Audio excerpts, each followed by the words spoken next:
របៀបយកនៅ skin all star យូឆុងប្រចាំ2026នេះឲ្យបានឆាប់រហ័សជាទីបំផុតទៅតាមអ្វីដែលយើងអាចធ្វើទៅបានតើត្រូវធ្វើយ៉ាងដូចម្ដេចទៅណោះអញមកក្បាលបូមហ្នឹងលើ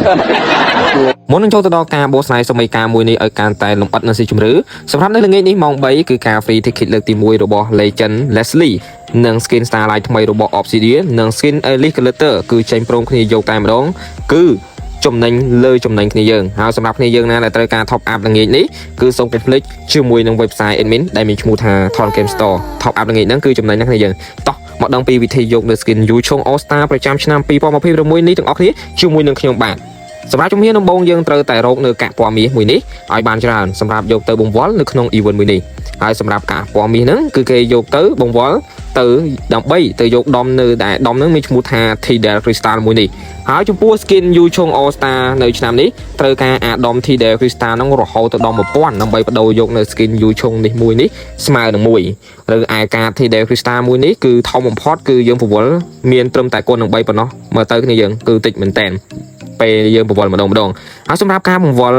ម្ដងគឺយើងត្រូវចំណាយអាកាតពណ៌មាសហ្នឹងគឺ100កាតហើយសម្រាប់ជារៀងរាល់ថ្ងៃគឺគេនឹងបញ្ចុះតម្លៃ 50% គឺនៅសល់ត្រឹមតែ50កាតប៉ុណ្ណោះនៅពេលដែលយើងបង្វិលមួយត្រូលដំបូងហើយសម្រាប់ភារកិច្ចដើម្បីយកកាតទៅបង្វិលនឹងមាន3ដែលរួមមានដូចជាទី1ភារកិច្ចប្រចាំថ្ងៃភារកិច្ចប្រចាំសប្តាហ៍គឺកំណត់នឹងការចាប់ផ្ដើមនៅថ្ងៃទី1នេះតទៅហើយនឹងភារកិច្ចមួយទៀតគឺភារកិច្ចចុងក្រោយគឺជាភារកិច្ចដេញតាម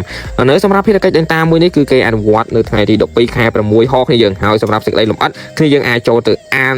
នៅក្នុងការ event ហ្នឹងដោយខ្លួនឯងហើយគ្នាយើងសម្រាប់ដើម្បីរកកាក់នឹងបន្ថែមទៀតគ្នាយើងក៏អាចលេងវគ្គថ្មីវគ្គ4ប៉ះ4ដែលជាវគ្គ Franco 6ដែលមានឈ្មោះថា Frost and Sea ហ្នឹងគ្នាយើងចូលទៅ6ទៅវិញទៅមកវគ្គហ្នឹងក៏គេ free នៅកាតពណ៌មាសនឹងជាច្រើនផងដែរហើយសម្រាប់គ្នាយើងតនេក៏អាចចូលលេងបានដែរគ្នាយើងដែលមានប្រហែលថាសដែលគេដាក់ឲ្យគ្នាយើងហើយលើពីនេះនៅក្នុង event ហ្នឹងផងដែរក៏មាននៅការ free នៅពេជ្រជាច្រើនផងដែរដែលមានចំនួន5ពេជ្រ30ពេជ្រនិងរង្វាន់ធំបំផុតគឺ1000ពេជ្រហើយលើពីនេះថែមទៅទៀតបើគ្នាយើងវាយលោតបាន3ដងគ្នាយើងនៅក្នុង game ដែលគ្នាយើងបានលេងthìយើងអាចទទួលបានរហូតទៅ